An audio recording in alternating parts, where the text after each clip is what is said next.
So as we see in this chart, what is very, very important is, so whether the patient is taking whatever form of diet that they are consuming, so what happens, the energy comes from two sources. One is carbohydrate, the other is going to be your fat. So when it is carbohydrate, what happens? Carbohydrates gets digested, gets converted to glucose. Glucose gets undergoes glycolysis. So when it undergoes glycolysis, you get glucose to glucose 6-phosphate, fructose 6-phosphate, fructose 1,6-diphosphate. Then it becomes a 3-carbon sugar. And finally, what do we get? Finally, at the end of glycolysis, we end up getting acetyl-CoA.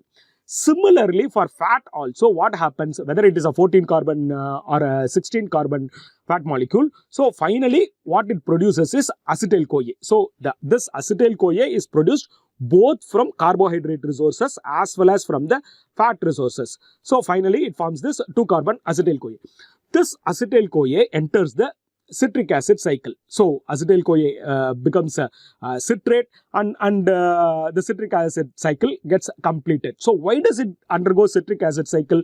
When this undergoes a citric acid cycle, we get ATPs and also we get the NADH2. So NAD gets reduced to NADH2. But what is important for us is it is the ATP which gets produced. So the acetyl-CoA finally ends up producing energy, whether it comes from the carbohydrate or fat, it doesn't matter. So it all get converted to acetyl-CoA and finally produces energy. If you consume more carbohydrate, more energy will be produced.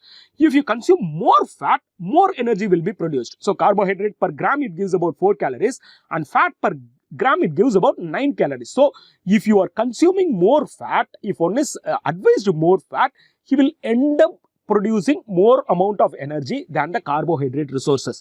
So the point that we can convey here is whether the carbohydrates are used as the energy source or fat are used as the energy source, it is ultimately it is going to be the ATPs or the energies that are going to get produced. Now what happens in these sort of diet? So many of these diets, when the citrate forms, the source for this carbon of the citrate might be coming from the carbohydrate resources. Now when it gets shifted to fat as the source, our body tries to see like what is the source of carbon in this. So a new source of carbon is coming from the fat. So it gets confused over there, and the metabolism slightly deranges over there, and we are able to see a shift change whereby the sugars gets controlled, the energy gets controlled, people lose weight, and all these things happens for a transient phase.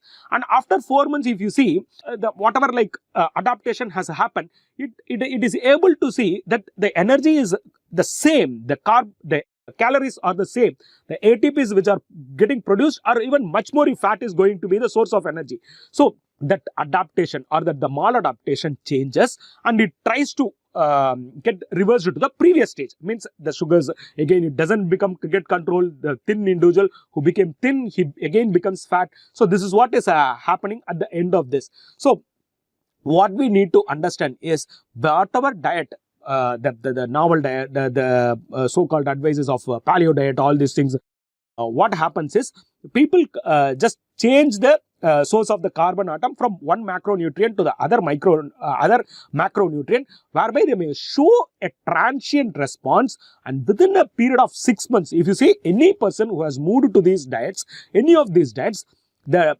control lasts only for 6 months, and the data is also only for 6 months.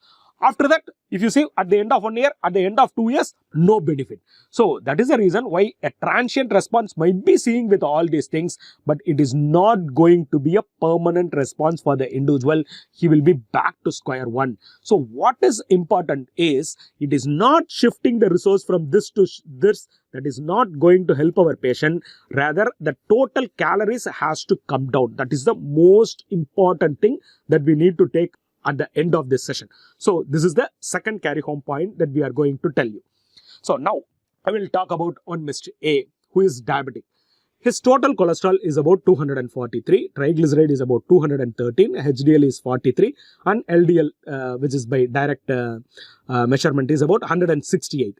So what advice do we need to tell our patients? Should we tell our patients control fatty food oil restriction because the LDL is higher? So if at all, if you want to tell our patients, typically when the LDL is controlled, what do we tell? We always tell reduce the fatty food. So that is the commonest advice that we tell our patients. So is this correct? Or should we tell our patients like control calorie restrictions? Is that what we need to say? Because previous slide we were discussing about control the calories. So should we tell them? Or both these things helps, because when we reduce the oil restriction, the calorie restriction also happens. So is that correct? Options both A and B are correct. Or do we have any other options? So you can just reflect on this for a minute, and then we will next slide. What works really in this patient? So when we talk about LDL, we discussed adequately about how LDL gets synthesized and all in the lipid module.